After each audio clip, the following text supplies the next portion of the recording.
বর্তমান যুগে গোপাল ভাঁড় হচ্ছে আমাদের সবার প্রিয় চরিত্র।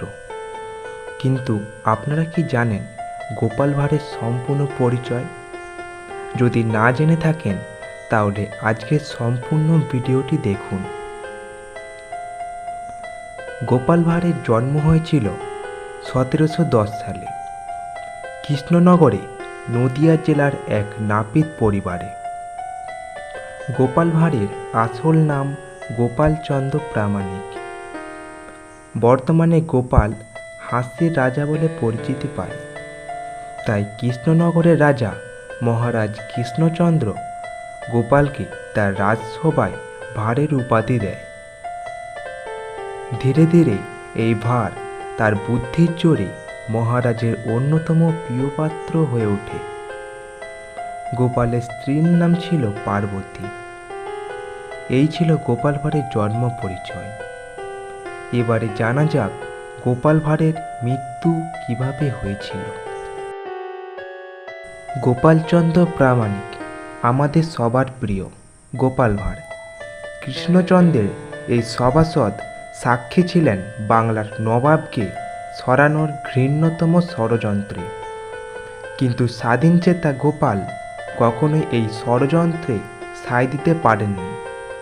কৃষ্ণচন্দ্র যখন মীরজাফর, ঘসেটি বেগম সহ অন্যান্যদের সাথে নবাব সিরাজকে সরিয়ে দেওয়ার পরিকল্পনার অংশীদার হচ্ছেন, তখন বারবার বারণ করেন গোপাল।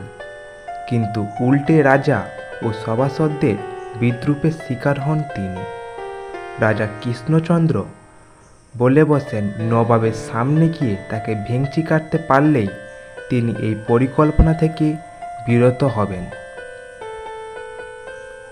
নিজের জীবনের ঝুঁকি নিয়েও কৃষ্ণচন্দ্রের জন্যই গোপাল চলে যান মুর্শিদাবাদে। সেখানে তাকে নবাবের সামনে প্রবেশ করতে দেওয়া না হলে তিনি এক প্রহরীর হাতে কামড় দেন। এরপর বিচারের নবাবের সামনে তাকে হাজির করা হলে সত্যি সত্যি নবাবকে ভেঙচি দেন গোপাল। নবাব জানিয়ে দেন পরবর্তী দিন গোপালের বিচার হবে। এরই মধ্যে মীরজাফরকে গোপাল জানান যে তিনি নবাবের কাছে সমস্ত ষড়যন্ত্র ফাঁস করতে এসেছিলেন, কিন্তু যেহেতু তার অন্নদাতা কৃষ্ণচন্দ্র ফেঁসে যাবেন তাই তিনি তা ফাঁস করলেন না।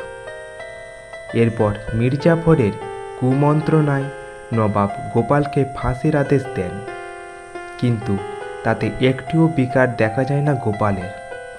উল্টে তিনি ফের একবার নবাবকে ভেঙচি দেন। নবাব তখন মনে করেন গোপাল বদ্ধ উন্মাদ, তাই তাকে মুক্তি দেন নবাব। কৃষ্ণনগরে ফিরে এসে গোপাল ফের একবার রাজাকে বোঝানোর চেষ্টা করেন, কিন্তু রাজা তার কোথায় কর্ণপাত করেননি। অপমানিত গোপাল সকলের অলক্ষ্যেই দেশ ছেড়ে চলে যায়। তারপর আর তার কোনো খোঁজ পাওয়া যায় না। তো এই ছিল আমার আজকের ভিডিওটি যদি ভালো লাগে অবশ্যই একটি লাইক এবং সাবস্ক্রাইব করে দেবেন এরকম আরও কিছু ভিডিও পাওয়ার জন্য।